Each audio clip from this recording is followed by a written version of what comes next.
What is up, guys? Welcome back to OverTakes. This is Misfit, and today we are going to be doing part 4 of our 2021 Overwatch League team previews. Today we are going to be doing the Paris Eternal, Philadelphia Fusion, San Francisco Shock, and the Seoul Dynasty. Alright, but before we get started, I'd like to thank everybody for joining me.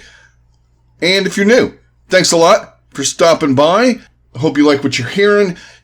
And just so you know, I do Overwatch League content a couple times a week in the regular season. And we're getting there. We're going to be amping things up. Like I've been saying in the last couple episodes, we're going to be getting some more content out here for you. Because we got matches coming up in less than a month. We're about 3 weeks away, guys. I'm excited. I know you guys are too. But thanks again if you're just stopping by and joining. Please hit a like, hit a subscribe. All of your help will be greatly appreciated on that. And we're going to dive into it. In just 1 second, I just wanted to let you guys know I got something else starting up.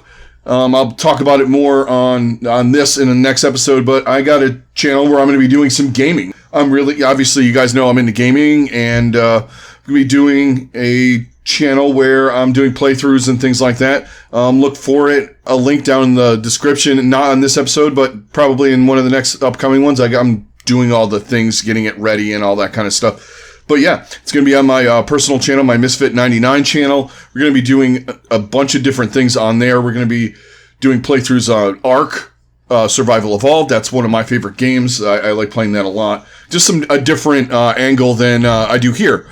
So, and you know, once Overwatch 2 comes out, obviously we're going to be doing a lot of stuff like that on there because I wanted to, you know, talk about other games and gaming and play games and things like that too with you guys. Yeah. And besides talk about Overwatch League, which I love to talk about anyway, and I'll probably end up talking about it on those games, but we're going to be doing streams on there too. And I'll probably be doing some streams on here once the regular season gets going along. But yeah, so let's get back onto this. So yeah, look for that in the future, next week or so, maybe 2 weeks. I'll be talking a little bit more about it, and you know, I'll have links on my channel and on my socials. I'll be talking about it as well. So yeah, that's gonna be fun. But right now, I'm ready to talk about some Overwatch League because I'm getting hyped for the season, and you know, we're getting closer and closer. But today we're gonna be talking about, like I said, the Paris Eternal, Philadelphia Fusion, San Francisco Shock, and the Seoul Dynasty. So let's start it off with the Paris Eternal. Okay, last year they had a good year. They could have done a little bit better. I mean, out of the gates, they were way better than we thought they were going to be. I think it was a positive for this team last year. They brought in Korean presence on this team last year. They brought in Eggsy, Hanbin, Sparkle, Fielder.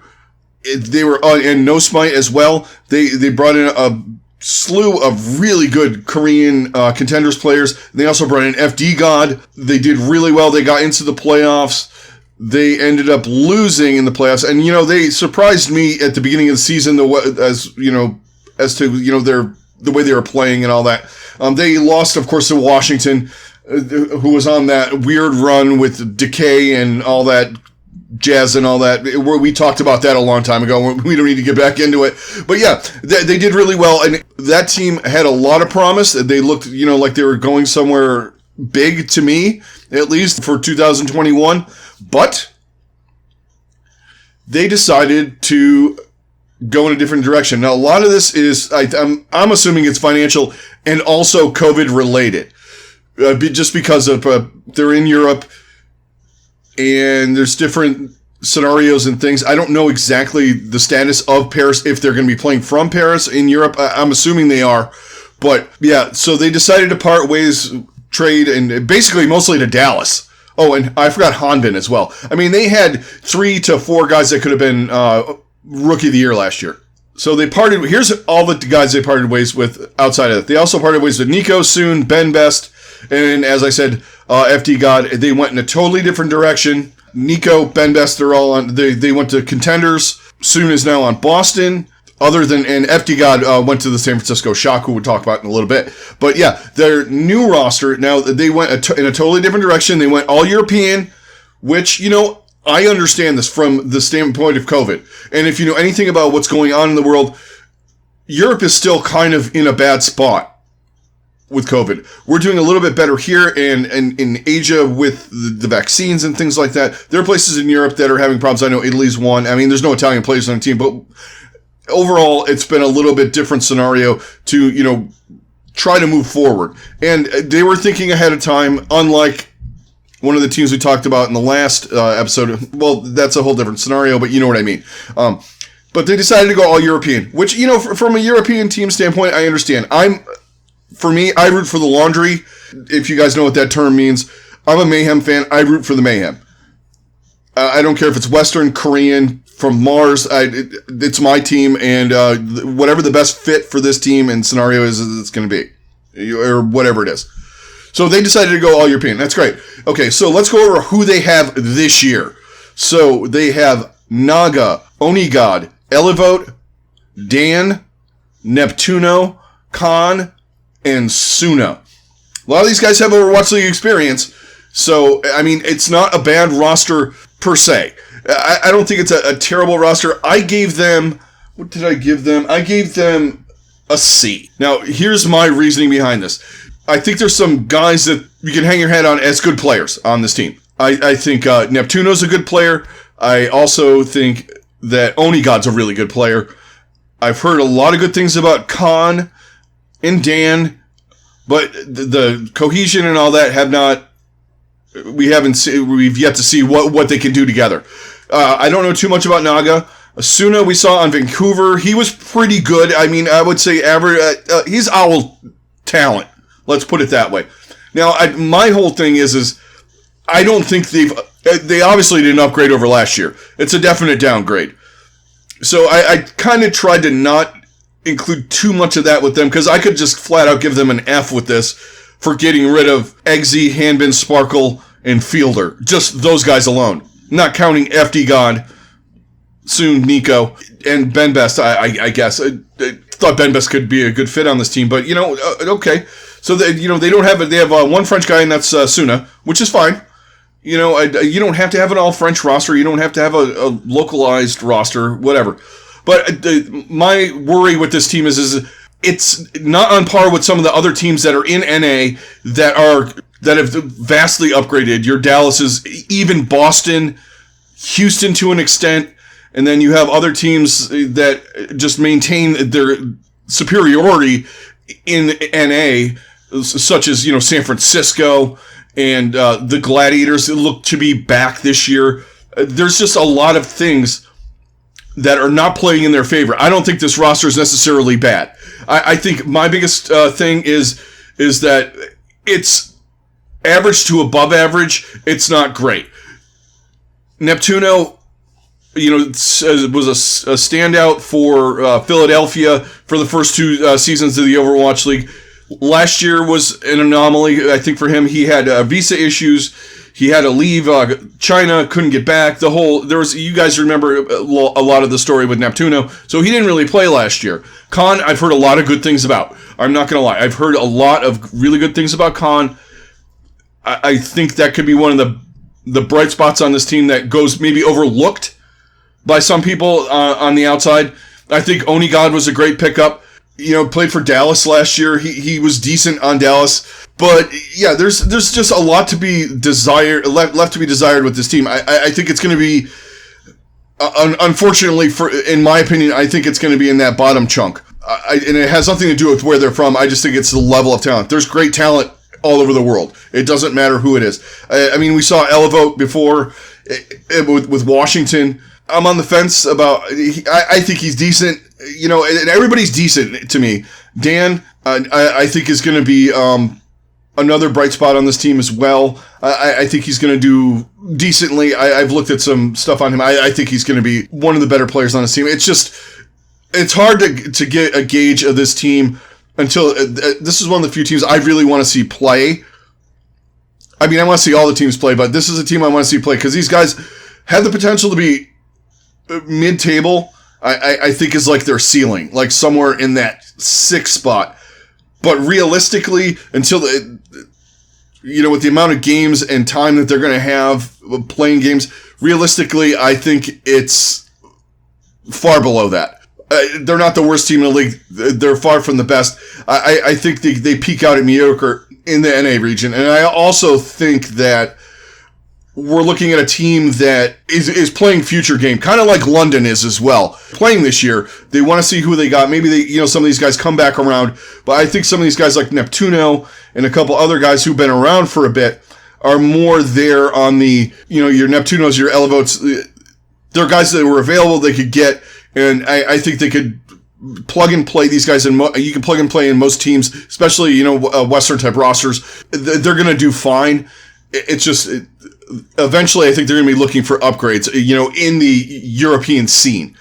So I think this is a good way to go about it with some of these players, but I'm just not, I'm not too jazzed about their chances this year. They could surprise me. This is a team that could maybe play better than expected. From my standpoint, I'm not expecting that. I'm expecting lower mid-table to lower chunk of NA on them. All right, so that is my initial take on Paris. Let's move on to one of the teams that made the Final Four. We are going to talk about the Philadelphia Fusion. So the Fusion last year had a great year. All year long, consistent, just a great team. They brought in their rookies. They brought in Alarm, Funny Astro, fantastic. The Sato was playing fantastic for them. They had added Fury. They were just going really, really well. They just unfortunately ran into, and they brought in Hisu as well. Great rookie talent there last year. They just ran into Seoul on a run in a meta that Philadelphia wasn't the greatest at. Honestly, it wasn't their best. It wasn't their best look. They did what they could. They got to the Final Four. You can't really knock them for that. Now this year, they moved to the East region, so they're going to be playing over in China and Korea with Seoul, New York, the Valiant, Shanghai, Hangzhou, Guangzhou, and Seoul. So yeah, they're headed over there. So that bolstered that region. Maybe you could say it took down the strength of NA, but they needed to add teams because London decided to play from London and not be involved in the East because the way they were going with their roster. So here's who they lost, and they lost quite a bit, but the replacement value, I think they got what they needed. So they lost Hisu, Ivy, who was fantastic for them last year. Forgot to mention him. Fury, Sato, and Chipsa and Boombox. Chipsa, whatever with Chipsa. It was fun for the 2 minutes he was on played. And Boombox, he had no place at this point with Alarm. Alarm is just, he was my pick for Rookie of the Year. He elevated this team. He elevated Sato's gameplay, all that kind of stuff. So that's who they lost. Now let's talk about who they picked up. They picked up Mono, Shockwave, and just recently they picked up Rascal. Now, I think this is fantastic. I think that this team is going to be along the lines of where they were last year. Maybe a little bit better, maybe. I think they're top. I'm going to go top 3 when you're talking the East. They're going to be in the conversation in every tournament that we have in the East. Now, the roster this year, there's some spots where you're kind of like, I don't know. Mostly, for me, the tank line, you have nothing to worry about with the support line. Alarm and Funny Astro, arguably the best support duo in the league. Mine, preseason, I would call them the best support duo in the league. Alarm, arguably the best flex support with Violet. You can make that argument. I wouldn't go any lower than Violet. Those two are the best right now. And then DPS line is going to be great now. Well, it was great before. You got Carpe and EQO coming back, and then you add Shockwave and Rascal. You have every base covered now. You have Rascal who can do anything. Shockwave, long-range hit scan. Carpe can play the other hit scans and long-range hit scan as well. Plus, EQO can do the Pharah and all that kind of stuff. You got, potentially you could play, take your pick of EQO or Rascal on Genji. you have a fantastic start here. Now, the one thing is your tank line. Mono and Poco. Are they going to be able to do what they've done in the past, but do it together? Mono, I'm on the fence about. I'm not going to lie. That he played that passive playstyle. Maybe it wasn't his playstyle, but he was that passive tank, reactionary. If you're playing rush comps and stuff like that, which he did not do the greatest at, in my opinion, we're starting to see a little bit of the meta shake out. There's going to be updates. I keep saying this. There's going to be an update. There's going to be a balance patch before the season starts in the next 3 weeks. That's going to throw things a little bit. I would say in the next week or two, this experimental card they got going now is for fun stuff. So not this one, but look for a balance patch in the next week or so, maybe where you see something potentially different, where it's going to bring some other heroes into the fold. But I think right now, the way we're going, you have potential for this tank line to not be the greatest, which is worrisome if you're a Fusion fan. But here's the thing. You have Alarm and Funny Astro. I mean, you're okay. If they feed the resources into Mono and Poco, keep them up, your DPS line is going to be fine. Your DPS is top-notch in the league. They're one of the best tank line or DPS lines that you got going. I mean, you could just say it on Carpe alone, right? So I like what they did. I'm going to give them a B on their transition here. I'm going to call it kind of a transition out of some of the players. Fury didn't work out as good, but you know what? Poco seems to be a mainstay with them. And, if he can play like he did last year, fantastic. Mono, I kind of like Sato a little bit better. I know it's blasphemy to say that, maybe. If he can work things out, if he could play their play style, not that New York passive, old school, in the past NYXL thing, if he can show, like, a good aggressive tank play outside of that style, along with Poco.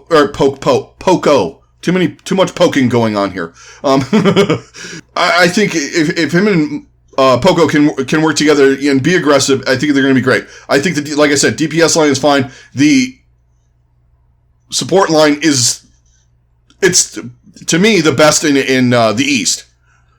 You can make an argument for Shanghai, I guess, but I'm going with Alarm and Funny Astro over 99% of the support duos in the league, if not all of them.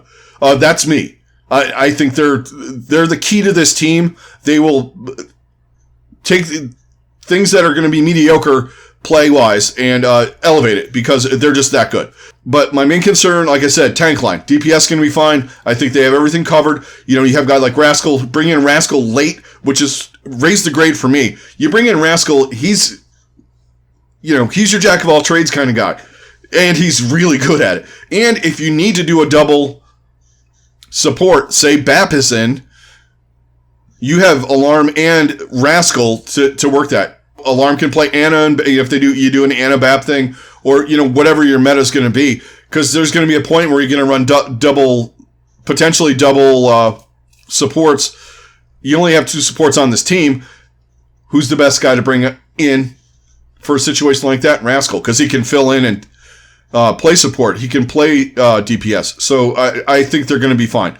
I think if they're not involved in the final playoffs in the East, in the finals, I'll be shocked. I think they're that good. And I think they're going to be that good.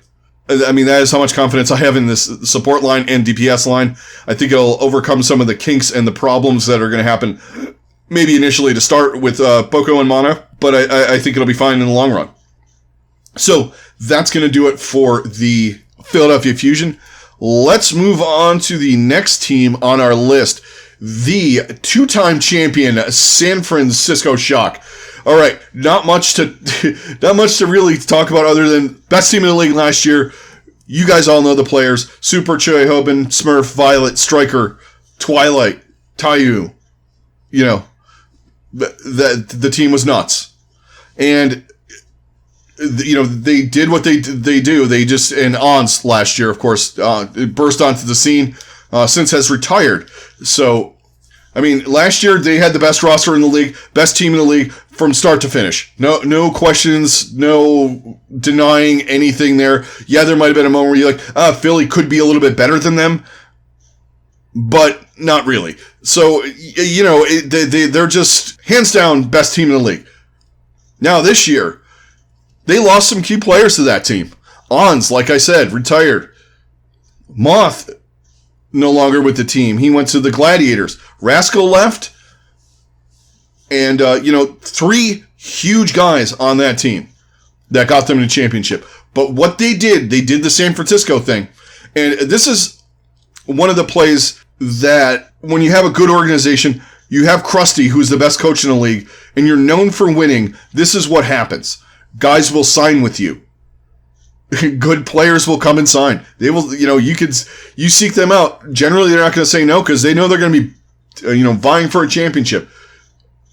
All of the things. You're playing for a top-notch organization. You're playing with great guys. You're playing with a committed coach and a fantastic coach. It's just what happens. So this year they picked up. They did not lose much as far as talent. Now, there may be some leadership things they lost and a little bit of versatility, maybe, on the DPS line. Maybe. I don't really think that they lost much in terms of what from the player transitions they had. So they picked up FD God, Nero, and Glister. You can't tell me that that's not you got rid of 3 guys. You got rid of probably the best main support in the league. FD God's probably top 5, top 4. And best by main support, I don't mean technical, mechanical, but he's also really good at that in Moth. We're talking leadership, shot calling, all of the other things that you want your a really high level main support to do in Moth. You pick up FD God. Lucio, insane Lucio play. We've seen it with Paris, with Paris last year. He was just nuts. And and I think this is a good addition to this team. It's going to take them in a different direction support-wise, but you also have Krusty that's going to show him some of the things I think, you can say that he taught Moth. He's going to teach him some of that stuff. Some of the other things besides being a Lucio god. Nero didn't get a chance to play last year really that much with Guangzhou because of the pandemic and all of the things and then visa problems and all that. He's going to be great. I mean, we've been looking forward to seeing Nero play on a high-level team since Season 2. And then Glister. Only thing that was worth talking about on the London Spitfire last year was Glister. You can make an argument for a couple other guys, but you see where I'm going. They've added all these players, and they haven't dropped. I give them a B+ on what they picked up, comparatively speaking to what they lost. They might have dropped a slight tick, but in NA, with all the teams upgrading, they're going to be challenged a little bit more this year. But the thing is with the guys on the roster that stayed, you have Violet, who's the best, arguably the best flex support. Super and Smurf, fantastic tank line. They can do whatever they do. Switch them in and out. Hyobin, off tank, flex tank, best in the league. Arguably top 3 at worst. Striker, best tracer in the league. I've been saying it since Season 1. He is better than Sabiobi. He's better than Prophet. He is the best. Plus, his Reaper is fantastic. He can play Widowmaker if need be. He can do a lot of things. And then you have FD God, who was a sensation last year. Nero, who has an unlimited ceiling. And Glister, who has an unlimited ceiling. There's no way you could say that this team is going to be bad. And plus, on the bench, you have Twilight, who in Season 2 was probably the best flex support. So, I don't see them dropping far in the standings. If they're, this is a higher level of a conversation like we just had with Philadelphia. If they're not in the championship series or win the championship, it's a disappointing year for them. And I think that their team and their attitude and the way they play like that. They have that 90s Bulls mentality, that late 90s Yankees, that we're expecting to win. And we're going to win. We're going to win championships. You got to beat the man. And these guys are the man right now. They're just, Super, I saw a couple other guys. They're not done. They're not done. They don't want to. The winning. There's no hangover from winning. There's no satisfaction. It's the I want to keep winning championships. And with Krusty and these guys that they have on this team that have bought into this mentality, and the way he teaches them, and the new guys they have on here, I think are obviously wanted to be a part of this. That signed with them. It's apparent that they're going to be there again, minus some sort of monumental collapse. They're going to be the team to beat. And I don't know what contract situations are and all that after this, but you're talking potentially next year too with this roster. It's really all I have to say about them. They just plugged in the holes that were left at the beginning of free agency with equally or more talented guys, and younger as well. Not that that's that big of a difference, but FT God, Nero, and Glister have been around for a lot less time than Rascal Moth and, maybe not Ons. But Ons played 1 year and then, he left. But, yeah, they're going to be perfectly fine. It's going to be the same old story. I love watching greatness, and I'm going to love watching this team this year. It's going to be fantastic to see what they can do. People can say what they want. They get sick of seeing the same teams. Like I said, I like watching greatness. I like watching Tom Brady. I like watching the Bulls in the 90s. I like watching people that are dominant at what they do. Greatness is great to see, and I can't wait to watch these guys. Yeah, like I said, I give them a limited chance to fall below 2. I don't think that's going to happen. So there might be a team that comes up and challenges them for first spot. But right now, obviously, in everybody's power rankings, they're going to be that too. So let's move on. We've talked enough about San Francisco for right now. Let's move on to the next team on the list, the final team for this episode. And that is going to be their opponents in the 2020 finals, the Seoul Dynasty. Now, Seoul was wacky last year. No one could figure them out. They would go 1 week and they would beat they would give Shanghai a match, and then they would get 3-0'd by Chengdu, and Guangzhou in the same week. So you didn't know what you were going to get. The roster was decent, but there were holes in that roster. So there was a lot of, you had Marvel playing off tank and that kind of thing. It just was getting weird. They brought in Taiyu later on in the season to assist with that. We had Toby beat out Slime, which is kind of weird, but hey, it seemed to work. So they got hot at the right time. Great meta for them. You had Gesture doing the Roadhog thing and all that with that meta towards the end of the year. It worked out fantastic for them. Similar to Washington, except for they took it further than Washington. They got to the finals. They gave San Francisco one hell of a match, and they lost. But I think in the offseason, they realized some of the shortcomings and maybe that they needed to work on some things. Now, they brought back Taiyu. Taiyu. I keep calling him Taiyu. They brought back Taiyu and a bunch of the other guys. So here's who left the team. Toby, Slime, Badosin, Michelle, and Illicit. Those are all the guys that left. Obviously, Slime went to Florida. Michelle went to Toronto. Badosin retired. Illicit went to Contenders, and Toby's kind of up in the air. But who they brought in? They brought in Sabiobi and Animo, and they kept the rest of the guys on that roster. Remember, they had a really large roster last year. So their roster this year is going to be Marvel, Fitz, Prophet, Gesture, Creative, Taiyu, Sabiobi, and also Animo will be taking over on the main support. Now, I did say before, I think Animo deserves a shot. I really think, he was okay with New York, but I don't know. It's hard to tell with the way New York played with that whole Jonak style and all that kind of stuff that they were doing there, if he was good, bad, or indifferent. I thought he was serviceable. I thought he did the job okay. I don't think that he was, anything top 5 or anything like that. I think it's good. He's going to be good on this team. I think it's something that is going to help out as far as, from the losses that they had. I'm sure optimally they would have liked to have kept Slime or something like that, but I don't think things were working out there for Slime, to be brutally honest. So now he's in Florida. But Fitz, your DPS line, obviously, you have Fitz and Prophet, and then the weird one was Sabiobi. I don't think at this point, I don't think his Tracers is as good as Prophet's. But I think they kind of brought him in for some of the other stuff. The Sombra and maybe some of the other stuff that Fitz is okay at and Prophet's kind of meh at. So maybe also for Tracer, so Prophet can work on things like Echo and things like that. Because Prophet's hero pool is insane. He can play just about anything. Junkrat, Tracer. If you need him to play Widowmaker, you need him to play Ashe, you need him to play Reaper, whatever. They might have did that just so it narrows it down. They bring in Sabiobi in times when you want to just run Tracer, but do you want Prophet out of there? That's the whole thing. It's kind of an odd direction that they're going with this. And they kept creative. So your support line is creative and Animo. Not the greatest. Creative is okay. I'm not sold on him, but there are so many other better flex supports than him right now that it is what it is.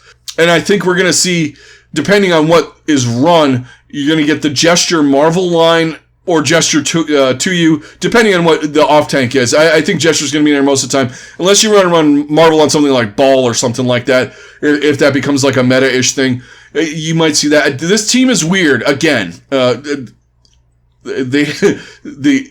always call them the Dallas of the East, the Fuel. Maybe not on that level of poor performance, but like there's a lot of just head shaking stuff going on. This roster they kept the mainstays from last year, which is fine, but it's really hard to figure out why they picked up. Well, Animo obviously they picked up but the CBOE pickup I just thought was kind of weird. I can understand signing to you, but it's.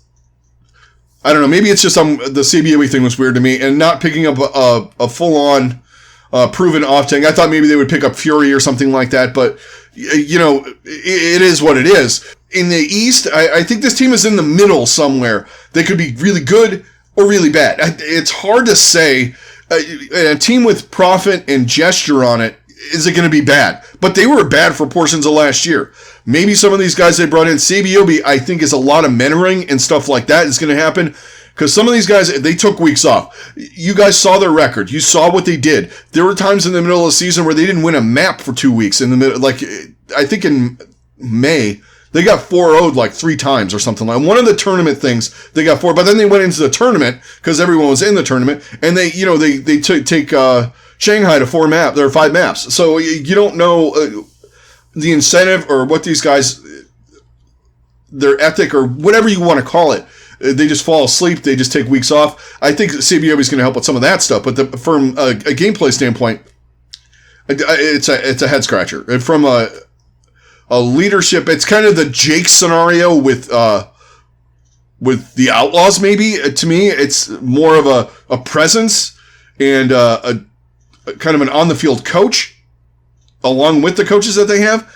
But it is what it is. I find them in the middle. It's very weird. I can't really pinpoint what this team's going to do. Is really what I'm getting at. If you were to ask me in the 3 days in a row what my thoughts on Seoul were, one day I could say they could finish in the top 3. The next day I could say they could finish right above the Valiant, and the other time it's like they're somewhere in the middle, or I don't know. Maybe they finish worse than the Valiant.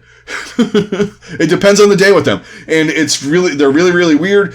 The roster is similar, so you still have the kind of a feel for what they can do. But the guys they added, Animo, I think is gonna, like I said, I think he'll be decent. I think Sabiobi's there for. I'm trying to make reasons for Sabiobi to be on this team, I guess. And I'm not saying that Sabiobi's a bad player. It just he doesn't fit in with what they're trying to do, in my opinion. I mean, unless they're making Prophet solely projectile DPS flex, and they want Sabiobi in there for the Sombra and the Tracer, like I was saying earlier. But then it's are you going to take Prophet out? And that's my question. It's no every time, because I'm a Prophet fanboy. So I could go down the line and tell you that I would put Prophet in over most people, but that's me. So I don't know. It's going to be an odd season for Seoul. I think they can do things, though. I mean, I wouldn't put it past them to finish in tournaments or finish it towards the top in in the final season play, and the season final playoffs, whatever you want to call it. They haven't named anything quirky yet, so. But they could also finish last. It's just a weird team. But yeah, that is my take on Seoul. I have a take, but it's weird and it doesn't make any sense. And yeah, so there you have it, guys. That is going to be the latest of the 4 teams that we have. We talked about Paris, Philly, the Shock, and the Seoul Dynasty in this one. Now, next up, we have the final 4 teams to preview. We have the Shanghai Dragons, the Toronto Defiant, the Washington Justice, and the Vancouver Titans to finish it off. And then we do power rankings, and then it's time for the season to start, guys. Getting close. You can feel it. A month from now, we're going to be talking about the first week of the season and all that kind of stuff. Yeah, so I am looking forward to it. Thanks a lot for joining me, guys. I had fun talking about this one. Seoul, it took me a long time to figure out what I wanted to say about them because it was a pain. But, like I said, had a lot of fun. But that's going to do it for this one, guys. Thank you very much. Thanks for all your support. Thanks for all the likes, subscribes, and all that stuff. If you're new, please hit the like button, the subscribe button, hit the bell for alerts, all the YouTube stuff. Thank you very much. Everybody stay safe, have a good rest of your day, and I'll talk to you on the next one. Oh yeah, this is Misfit, and I'm out. Forgot that part.